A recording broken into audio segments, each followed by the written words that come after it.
Durham enjoy first innings lead and hold the edge going into the final day in spite of Derbyshire fightback. Durham fought back well on day 2 against Derbyshire, reducing the visitors to 181 for 6 at the close, meaning they headed into day 3 with a lead of 112. Critchley and Dupuis were the two men at the crease looking to narrow that deficit, and they'd only added a smattering of runs when Dupuis was the first to fall, caught behind off Rain for 17. Critchley was just 3 runs shy of a 50, and he duly moved to his half-century. His new partner at the crease, Van Beek, didn't last long though, bowled by Hart for 12, with the visitors still trailing by 64 runs.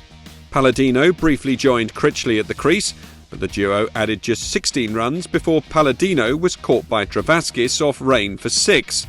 Rampaul and Critchley hit a few boundaries as they further closed the first innings deficit, but the West Indian was caught behind off Rushworth for 12, bringing the Derbyshire innings to a close, Durham still leading by 25. Critchley the pick of the visitors' batsmen, as he went in unbeaten on 79. The conclusion to the innings also meant lunch, and so after the break, Lees and Jones came out to open for the hosts as they looked to build on their slender advantage. The pair made an applied start, but there was an early setback. As Rampaul took his 6th wicket of the match, Jones pouched at second slip by Hughes for 9. Bancroft joined Lees, but both of them found it hard to get the ball away, and after a scratchy 10-over period, the Australian nicked off to Reece, Hughes again with the catch, the skipper out for 3. Hart and Lees dug in.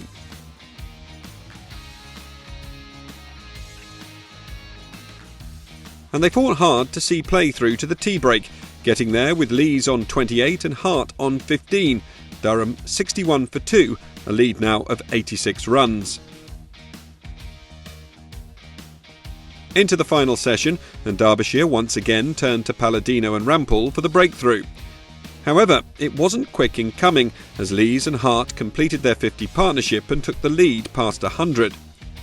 Just as it looked as though the pair had weathered the storm, Rampaul struck, Hart falling for 26 after Critchley took the catch. In his next over, Rampaul struck again, removing Burnham, caught and bowled for a duck.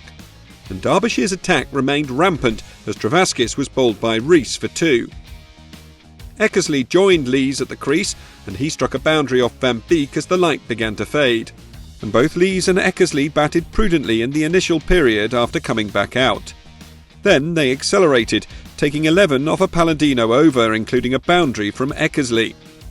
Lees then moved to his 3rd 50 of the season as the advantage passed the 150 mark.